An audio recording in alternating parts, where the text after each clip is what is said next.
Hello, we are in Acts 25 today. At the end of Acts 24, we see that the governor Felix is taken over by a man called Porcius Festus.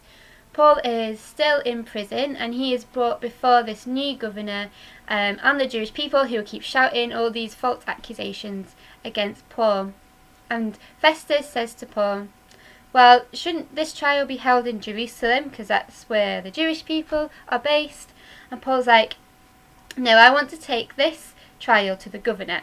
He says, I'm not trying to escape death and what might happen to me, but I want to explain myself to the emperor. So Paul is taken back to the prison and the emperor, King Agrippa, comes to see Paul.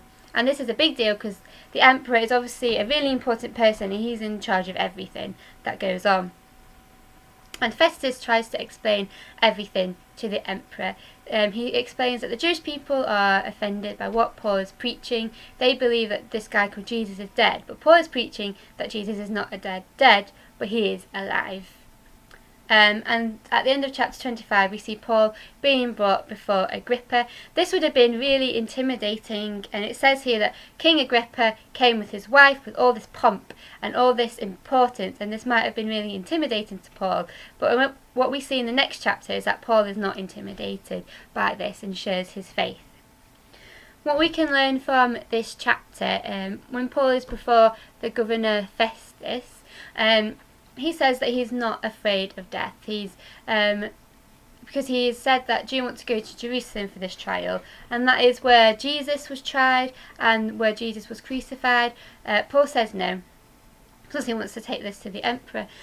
And what Paul is doing, he is taking the commandment that Jesus says in Matthew 16 seriously. So in Matthew 16, Jesus says, if you want to follow me, you need to take up your cross and follow me. And what this means is that you need to be willing to give up your life for me.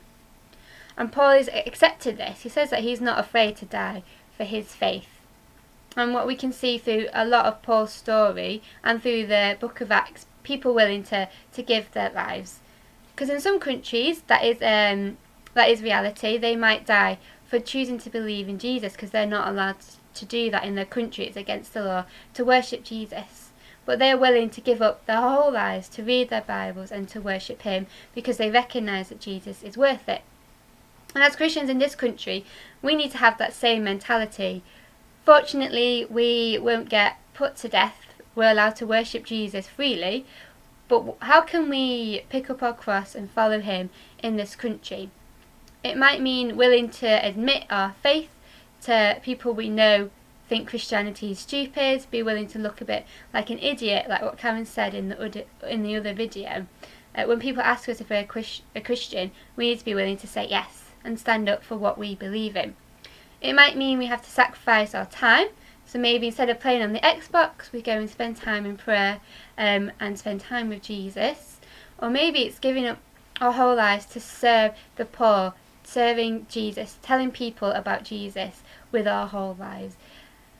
And that is what we can do as part of our faith in Jesus. And like what Karen said in the other video, it's not always about what we can get out of God, but what is it that we can give to God? How can we worship God with our whole lives?